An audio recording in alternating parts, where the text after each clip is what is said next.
சோழ மன்னனுக்கும் பாண்டிய மன்னனுக்கும் போர் நடந்தது. போரில் பாண்டிய மன்னன் வென்றான். வெற்றியின் அடையாளமாக மண்ணை அடைய விரும்பாத பாண்டியன் சோழனின் பெண்ணை அடைய விரும்பி மணம் செய்து தர கேட்டான். அந்த பெண் தன் தந்தையையும் தேசத்தையும் காக்கும் விதமாக பாண்டியனை மணக்க சம்மதித்தாள். மங்கையர்க்கரசி பாண்டியனை மணந்து மதுரையின் அரசியானாள். மங்கையர்க்கரசியை மணந்த பாண்டிய மன்னன் நெஞ்சு சீர் நெடுமாறன். ஒரு காலத்தில் சைவ சமயத்தில் இருந்த நெடுமாறன் சமண துறவிகளின் உபதேசம் கேட்டு சமண மதத்திற்கு மாறினான். ஒரு நாட்டின் அரசனே மதம் மாறினால் மக்களுக்கும் வேறு வழியில்லை. மதுரையில் சைவ வழிபாடுகளின் புகழ் ஒடுக்கப்பட்டன. இந்த காலகட்டத்தில்தான் மங்கையர்க்கரசி மணமகளாகி மதுரை வந்து சேர்ந்தார். எல்லா பெண்களுக்கும் நிகழும் நடைமுறை சிக்கல் மங்கைக்கும் நிகழ்ந்தது.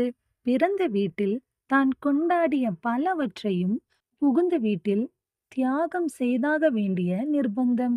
சோழ தேசத்தில் ஈசன் வழிபாட்டில் திளைத்து வளர்ந்தவள் மங்கை. ஆனால் மதுரையோ சமணர் கூடாரம். மன்னன் மங்கையர்க்கரசியை அவள் விரும்பும் ஈசனை வழிபட அனுமதித்தான். ஆனால் அதுவும் ஓரளவுக்குதான். திருநீறு அணிந்த நெற்றியோடு அவன் எதிரே யாரும் தோன்ற முடியாது. அப்படி இருக்க மங்கையர்க்கரசி யாருக்கும் தெரியாமல் தன் நெஞ்சினில் திருநீற்றை அணிந்து மறைத்து வைப்பாள். அவள் மனமெல்லாம் மீண்டும் மதுரையில் சைவத்தை தழைத்தோங்க செய்ய வேண்டும் என்பதே எண்ணமாக இருந்தது. அப்போதுதான் வேதாரண்யத்தில் திருஞான சம்பந்தர் இருப்பது அறிந்து அவரை அழைத்து வந்தாள். மதுரையையும் அவள் கணவன் பாண்டியனையும் மீண்டும் சைவத்தை நோக்கி மீட்கலாம் என்று நினைத்தாள். அமைச்சர் குலச்சிறையாரை அனுப்பி ஞான சம்பந்தரை வரவழைத்தாள். மதுரையில் இருந்த சமணர்கள் ஞான சம்பந்தரின் மகிமையை அறிந்திருந்ததால் அவர் மன்னனை சந்தித்தல் ஆகாது என்று நினைத்தனர். பாண்டியனிடம் சென்று ஞான சம்பந்தன் என்னும் மந்திர தந்திரம் அறிந்த சைவ சிறுவன் வந்திருக்கிறான் என்றனர். பாண்டியன் அந்த செய்தியை காதினால் கேட்டதனாலேயே தனக்கு தீட்டு ஏற்பட்டு விட்டதாக சொல்லி பெரும் பிழை புரிந்தான். சமணர்கள் கூடி ஞான சம்பந்தர் இருந்த இடத்தை தீயிட்டு அழிக்க முயன்றதை அறிந்தும் பாண்டியன் மறுப்பு சொல்லாமல் இருந்தான். ஆனால் தீயானது ஞான சம்பந்தரை எரிக்கவில்லை. ஞான சம்பந்தரோ மதுரைக்கு இறைவன் தன்னை வரவழைத்த திரு உள்ளத்தினை அறிந்திருந்ததால் தன்னை அழிக்க வந்த தீயினை தன் பகைவர்கள் மேல் ஏவினார். ஞான சம்பந்தர் சொன்னது போலவே தீ உடனே கொள்ளும் தீவிரம் இல்லாமல் மெல்ல சென்று பாண்டியனை வெப்பமாக பற்றியது. பாண்டியனுக்கு வெப்ப நோய் பெருகியது.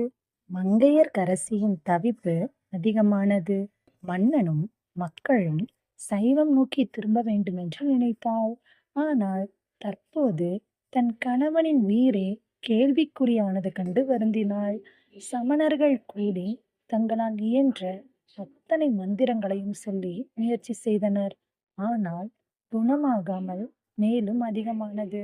அப்போது மங்கையர்க்கரசி வழிகாட்டும் குருவாக மாறி ஞான சம்பந்தரை சரணடைய வழிகாட்டினான். மன்னனும் ஏற்றுக்கொண்டான்.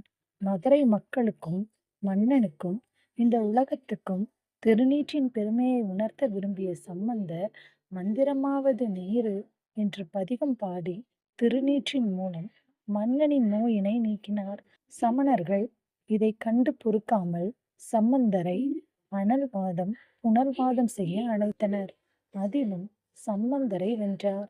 மன்னன் சிவன் வசமானான். மதுரை சைவத்தின் வசமானது.